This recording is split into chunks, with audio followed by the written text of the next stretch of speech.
Hello, wellness professionals. I'm Tim Cooper, and I want to give you some insight today about how to get more rebookings. You see, not so long ago, I surveyed my list, so I sent an email and I said, if you were going to get free coaching or mentoring for a year, what would you want to learn about? What is your number one challenge?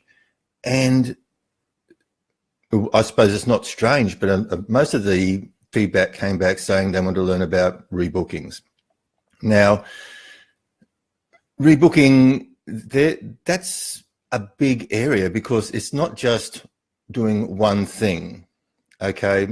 There's lots of training out there saying, for rebooking scripts, what to say to get people to rebook with you and that sort of stuff. But the person's probably made up their mind long before it's got to that stage as to whether they're going to rebook with you. In fact, they probably made up their mind in the first 7 to 12 seconds of meeting you, whether they're going to rebook with you. You see, the way that you present yourself, the confidence, the authority, the way that you're going to have that presence to say, I'm here and I can help you, that starts at the very first impression. The very first time that client meets you, they're going to sum you up very, very quickly and make the decision, subconsciously or consciously, whether you can help them with their problem. So that's where your rebooking strategy starts. Not once you get them in the room, not once you start talking to them on the table. It starts from the moment that you meet them. And you've got to present yourself, you've got to approach them with that air of confidence, not cockiness, but with that air of confidence. Secure in your knowledge, secure in your belief that you can actually help, and you're going to portray that. That's what you're going to indicate to these people just through the way that you carry yourself, that you are a competent therapist and you've got the runs on the board and you can help. Okay, so then we talk about framing or pre-framing, and this is what we do to make the client more receptive to what we're going to say next or do next. By pre-framing. So put it this way, if we're going to give somebody a negative concept, okay, a pre-frame could be somebody saying, massage is hopeless, it's never worked for anybody, it's never helped with this problem, and by the way, do you want to book tomorrow? Okay, why on earth would they just book tomorrow? Why on earth they book tomorrow if you've just told them that massage is useless? Okay, so that's a pre-frame. It's not a positive pre-frame.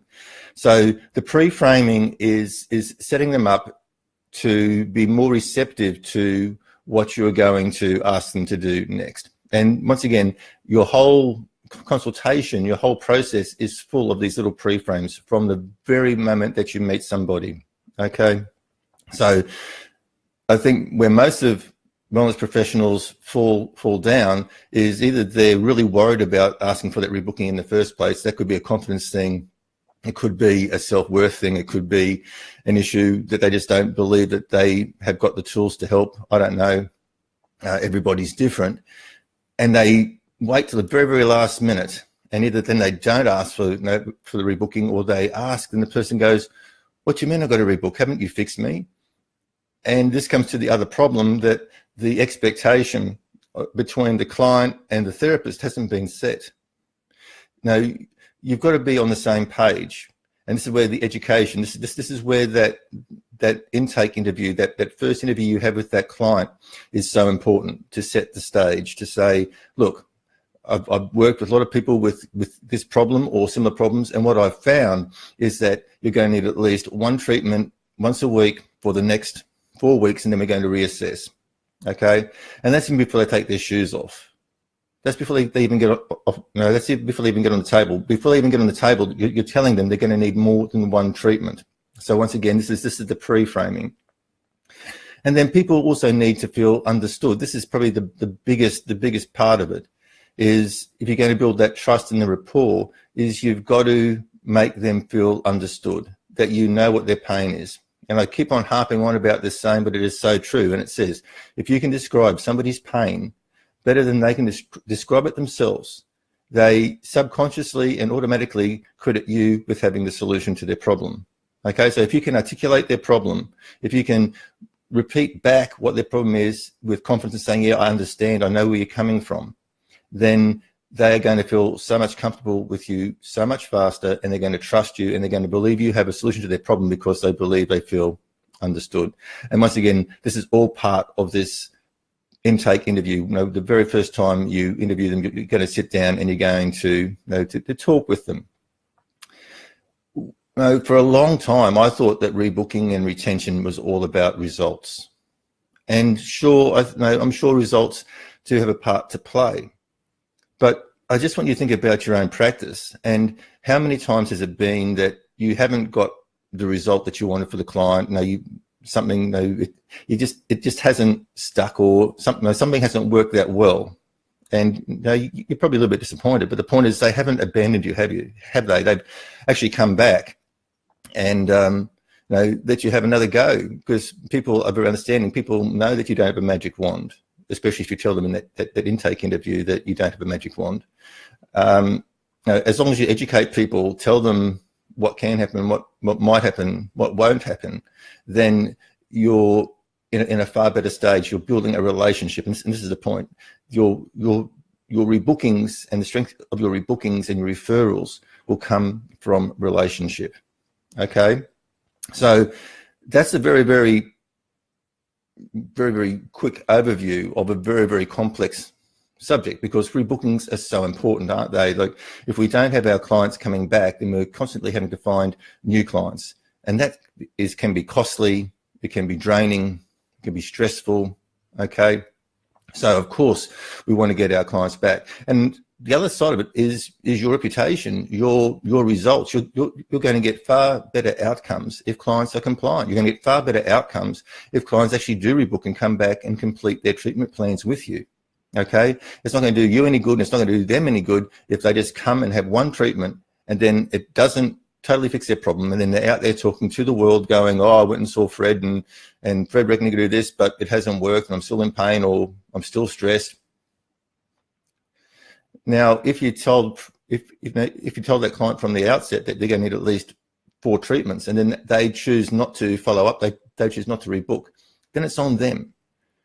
It really shouldn't affect your reputation. But if you just let people go out into the world without completing a treatment plan, then your reputation can be tarnished, and it's on you because you haven't done the right thing by the client. You've got a moral obligation to explain to the client what's required, what you can do, what role you can play. And this might be a multimodality situation. You may have to co-treat, you may have to bring in other wellness professionals to help with the process. But the point is, at the end of the day, to do the right thing by the client, you've got to educate them and tell them exactly up front what's required.